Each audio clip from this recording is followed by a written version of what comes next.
Okay. And then your father kind of followed your grandfather's footsteps. Sure, definitely. And he became an enforcer for the Gambinos? Yeah, I'll tell you, everything I've heard of my father when he was younger, before basically I met him, he was a real deal gangster, you know, and he put in work. I've been in prison with people who are close to me in the crime family. And, you know, you don't really talk about bodies, but I've had people come to me who I'm close with and tell me that I should respect my father a lot for all the work he put in the 70s and 80s, very early 80s before he went away. So I knew firsthand that, you know, these guys were killers. They were real gangsters. And obviously they didn't go harassing civilians. These were guys that were in the life. And it was such a difference from the guy I met once. He was kind of broken by that bid he did. He did 9 years, and he wasn't supported very much by my mom, and she made it very hard on him. I mean, we went 6 years without visiting him. And through that, he was not willing to continue being the gangster he was. You know, and I can't blame him for it. I blame him for sticking a knife in my back to keep me from being who I was. But I guess he just couldn't go back. He couldn't do more time. Okay, so your father was working for the Gambinos. Yeah. And I guess he was going to be made from made what man I hear, with the Gambinos, yes. but then your uncle ended up flipping, right? My uncle Richard flipped and told on Arnold Squitieri and his cousin Funzi, and at the time he was the acting boss. So basically Arnold said that my father was never getting straightened out. And every time he got put up, Arnold would knock him down and make sure that he didn't get straightened out. You know, my father should have been straightened out a long time ago, and he ended up waiting until he was basically 60 years old to get straightened out by the Lucchese's when the work he put in was for the Gambinos in the 70s. So he caught a raw deal. And, you know, instead of sticking around and telling Arnold, listen, I'll prove myself to you. Give me all the work you want and I'll do it. He decided that he wanted to jump ship and go over with the Lucchese, and that's where I got stuck with these people. Okay, so your dad moves over to the Lucchese's. He eventually gets made on that side. Yeah, in 2012. 2012. Yeah. It's quite a while they made him wait.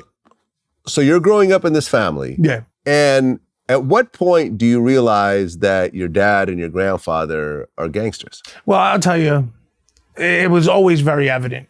We never talk about it. Whenever anyone talked about why my grandfather or father went to jail, the first thing that was said was, oh, they went to jail for illegal gambling. They had, bookie operations. Meanwhile, we all went to jail for heroin trafficking and, murders and stuff, but that wasn't talked about. It was just an illegal gambling operation and the government screwed them.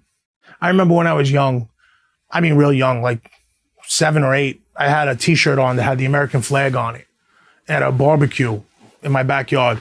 And there were some wise guys and they said, hey, go take that t-shirt off or put it on inside out because fuck America. We don't believe in the American flag. They screw our people over, So I was brainwashed by this because I believed it. These are people I loved and respected. At the end of the day, I found out they were getting screwed over because of what they were doing, Got it. Okay. So here you are growing up in this household. And then right around 14 years old is when you start kind of associating. I started getting a little more involved. Mafia guys? But, it was mostly legit stuff, Like I would go to this arcade in my neighborhood. And across the street from the arcade was a strip club. They didn't open until nighttime. But during the day, it was like the social club where people played cards. So I knew I would go to the arcade with a couple of dollars and quarters. When I ran out of them, I knew I could go hang out in front of the club. And those guys would send me for a pack of cigarettes and give me a $5 bill. Or, hey, go pick up some newspapers. And I get a $10 bill for doing that. So it wasn't like at 14, they had me breaking legs. At 14, I was riding my bicycle to go pick up cigarettes.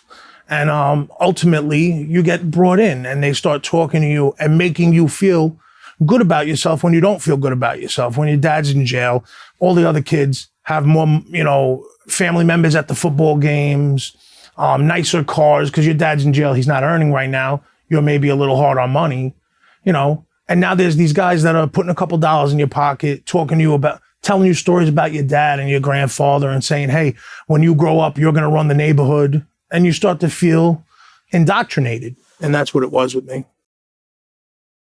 Okay. So you graduate high school. Mm-hmm.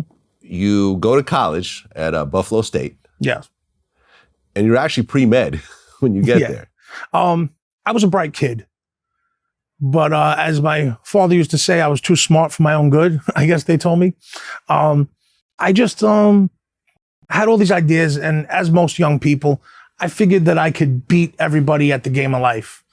And I ended up not doing what I should have been doing in school. I wasn't there very long at all. And there was a wise guy. Well, he wasn't a wise guy yet. There was a connected guy in the neighborhood, and he had a nightclub. And I was 16 at the time I first started bouncing for him. I've always been a big guy. Like right now, you can't tell because of COVID, the gyms were closed. I let it slip a little bit. But at the time, I was like 275, big muscular guy. So I was working as a bouncer, as a manager, things like that. And so I got next to this Bananno associate who ultimately ended up becoming a captain with them. And before I could make my way with that family, my father shut that down. He put in a beef. He didn't want me working with the Banannos. I was supposed to be with the Luccheses. And ultimately, I would have to wait until he got made before I got made. And I don't know if that was his total agenda. It's not like he ever said, you're not getting made till I do. But it seemed like that. And that's how it was related, especially from the man that I'm talking about, the guy I was working for. He says, oh, your dad's not going to let you stay with us until he gets straightened out. Okay. So you dropped out of school at one point. And then is that when the mafia thing became a full time? Once I was through the Luccheses, we had a connection with Local 79 Mason Tenders Union. And so I had a union job. It wasn't no show. We had to go to work, and we didn't work the way everyone else did, but we had to go to work and everything. And I was making a decent living and getting my health insurance through that union. And then also I was running a nightclub for a Bananno associate. Well, by then he was made.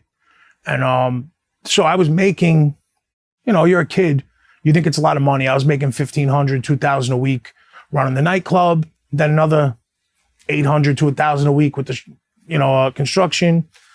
And nobody could tell me anything. I didn't want to hear from anyone. I thought I knew it all. Okay. But then at one point you actually started to run a prostitution ring. Yeah. Probably like 19, I started working directly next door at Lace Gentlemen's Club. I was a daytime security. And then I was working there until I was about 21 is when I caught a case next door. There was this limo driver was shaking down. He was like a, wannabe gangster. I mean, he wasn't a wannabe. He had a little crew. This black guy, he had a bunch of guys that were, tough guys with him. And he was shaking down one of our managers. And ultimately, he was at the club one night that I wasn't working. I was there. And I heard them call my father and say, hey, you got to come here and take care of this guy. Once I heard that call in the office, I just went outside and crippled the guy. I broke his eye socket. He was blinded in one eye. He ended up suing the club, and I think there was like a $300,000 settlement. His name was Ilo, this limo driver. He was shaking down this guy, Fat Joe. He was a manager for us.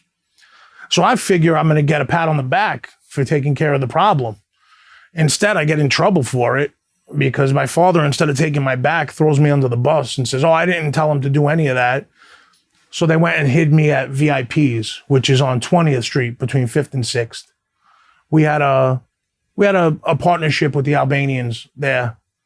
Some really tough, real gangsters, these Albanians, not like the guys I was working for. The guys I was working for pretend to be gangsters. These Albanians were gangsters, and because they're first generation and, they're coming up hard in the street.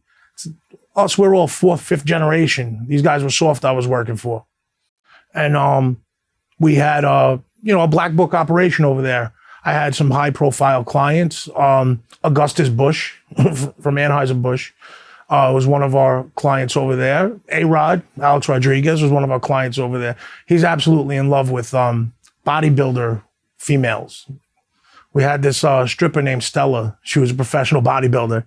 And he had a relationship with her for a couple of years when he was in Texas playing for the Rangers. And she actually passed away while she was working for us. And I could tell he really loved her because he broke down in tears when it happened.